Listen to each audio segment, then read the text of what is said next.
गरीब का घर भी, अमीर का आशियाना भी, हम सब बनाते हैं। दिए गए नंबर पर संपर्क कर जानकारी ले सकते हैं। साथ तो ऐसा कृत्य किया है कि हमको सबको आना पड़ा है। एमएलसी हुई होगी, एमएलसी की होगी। गाड़ी लेकर ड्राइवर गए, वो पीछे बैठे थे। और इनका सब सारा वक्तव्य में एक बात स्पष्ट बता रहे हैं कि उनको गोल जोशी से पकड़ा, जबकि 1.5 से 2 घंटे बाद खुद थाने गए खबर करने की। जब हम मौके पे पुलिस थी तो उन्होंने खुद ने बोला था कि ठीक है आप लोग आओ, हम लोग वहाँ पे बात करते हैं। जब मेरे हस्बैंड और मेरे देवर वहाँ पे पहुँचे तो उनसे तुरंत मोबाइल ले लिया, जेब में से चाबी निकाली, छीना झपटी करी गई। और बोलते तेरी सरपंच आपसे गाली दे के नहीं बता सकती उन्होंने क्या गाली दी। बड़े अपमानित शब्दों में बताया, तो हमको भी कुछ खबर लगी।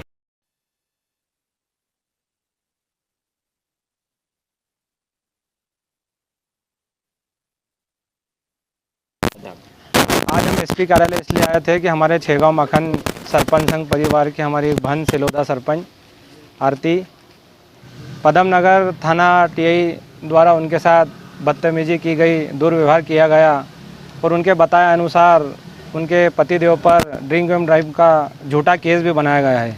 इसलिए सरपंच संघ को सूचना हुई। उसके बाद मैं टीआई साहब से मिलने थाने पर गया था। कंडीशन ये हुई है कि सर का कहना है कि इन्होंने पिछले बार दारू बंद कराने के लिए एसपी साहब का आवेदन दिया था। वहाँ पर टीआई साहब भी इन्हें मिले थे। टीआई साहब ने कहा था कि मैडम आप मेरा नंबर लीजिए, कुछ भी परेशानी हो तो आप मुझे कॉल कीजिए। तो सरपंच महोदय ने उनको कॉल भी किया था कि सर आपने क्या एक्शन लिया या क्या काम किया, क्या कार्रवाई की दारू बंद कराने पे। तो साहब का ये कहना था कि आप कौन होती हो मुझसे पूछने वाली। तो मेरा ये कहना है कि एक महिला सरपंच के साथ ऐसा व्यवहार किया जाएगा पुलिस के मायने से, तो फिर महिला सरपंच क्या करें। हम सारा सरपंच संघ इस बात का विरोध करते हैं। दुर्व्यवहार किया गया तो उनके पति पर झूठा क्यों ज्ञापन देना है। सबसे पहले तो नमस्कार, मैं सिलोदा सरपंच हूँ। एक टीआई ने मेरे साथ बहुत गलत व्यवहार किया, उसके लिए मैं एसपी कार्यालय आई थी। मेरी मांग एसपी सर से यही है कि जल्द से जल्द कार्रवाई की जाए, उनकी जांच करी जाए कि उन्होंने क्या मेरे साथ किया। कि क्या किया उन्होंने, आप क्या थाने पे गए थे, क्या मामला? मैं आपको स्टार्टिंग से पूरा केस बताती हूँ।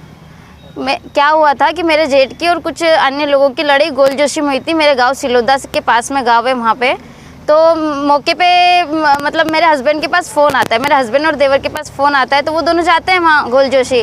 वहाँ जाने के 10 मिनट बाद वहाँ पे पुलिस आ जाती है। 100 डायल को मतलब मेरे जेठ ने पहले ही कॉल किया था, तो 100 डायल वहाँ पे आ जाती है। उसके बाद क्या होता है कि जो वहाँ पे मारपीट होती है उनको लेके चले जाते हैं। फिर वहाँ से मेरे देवर और मेरे हस्बैंड मेरे जेठ को लेके जाते हैं गवर्नमेंट हॉस्पिटल, वहाँ पे एडमिट करते हैं। 1 से 1.5 घंटा वहाँ पे बैठते हैं। वहाँ बैठने के बाद वो ऑफिस जाते हैं, मतलब टीआई सर के पास पदम नगर थाना जाते हैं। वहाँ जाने के बाद टीआई सर उनको दूर से ही बुलाते हैं कि इधर आओ, क्या है तुमने शराब पी के रखी और यहाँ क्यों आए हो। वहाँ आने के बाद उनसे मोबाइल ज़बरदस्ती छीन लिया, गाड़ी की चाबी छीन ली जाती है और थाने के अंदर ले जाया जाता है।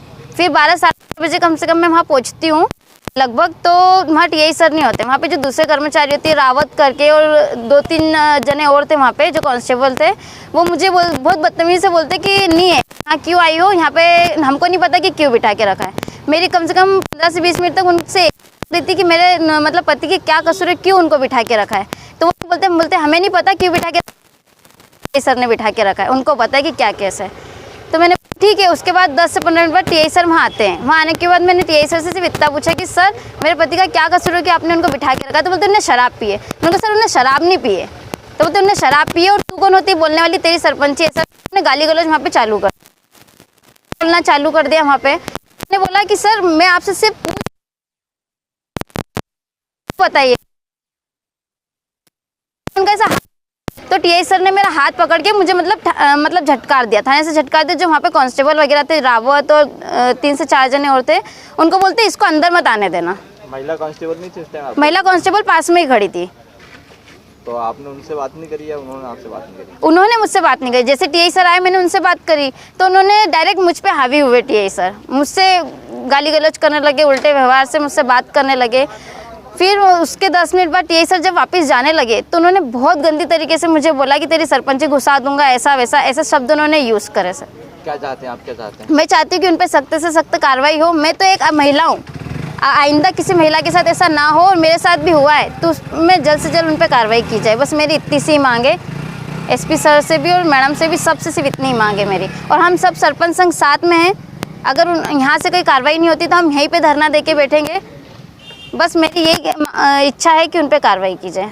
और ऐसा ही एक बार पहले भी हुआ था कि मेरे गांव में आने के लिए मतलब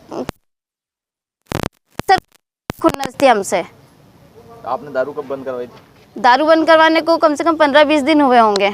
शिकायत भी की थी आपने? शिकायत टीआई ऑफिस के पदम नगर थाने में भी हुई है, एसपी ऑफिस में भी करी है, सब दूर हमने लिखित में दिया है। स्कूल के पास, जस्ट स्कूल के पास दारू बिकती है, इसलिए हमको ये था कि हमको वहाँ से दारू बंद करवाना है, क्योंकि वहाँ जो बच्चे पढ़ते हैं उन पे गलत ये हो रहा था सर, असर पड़ रहा था। वहाँ की मैडम हमसे शिकायत करती है। आपका कहना है कि पुलिस ने मतलब ये आप पे मतलब जो दारू बंद कराई थी उनकी उन्होंने खुन्नस पाल के रखी थी, जो कि उन्होंने गलत ये बनाया है, मेरे पति पे गलत झूठा केस बनाया है उन्होंने। ड्रिंक और ड्राइव का मेरे पति पे झूठा केस बनाया है कि मैंने पकड़ा गोल जोशी से, लेकिन मेरे पति खुद थाने में चल के गए थे सर, फरियादी बन के गए थे, तो उनको ही अपराधी बना के थाने में बिठा लिया और कम से कम 4 से 5 घंटे उनको बिठा के रखा है सर। रात के 2:30 बजे उन्होंने छोड़ा उन्हें। जी हाँ, प्रकृति का ऋण चुकाएं, एक पौधा जरूर लगाएं। अब अपने घर, आंगन, छत, बालकनी, पोर्च को पौधों से सजाएं। अब समस्त प्रकार के पौधों के लिए संपर्क करें श्री दादाजी ग्रीन नर्सरी, मोंदी रोड, सोहनी गोडाउन के पास, साथ ही क्रोमा शोरूम के पास, पदम नगर, इंदौर रोड, खंडवा। अधिक जानकारी के लिए संपर्क करें।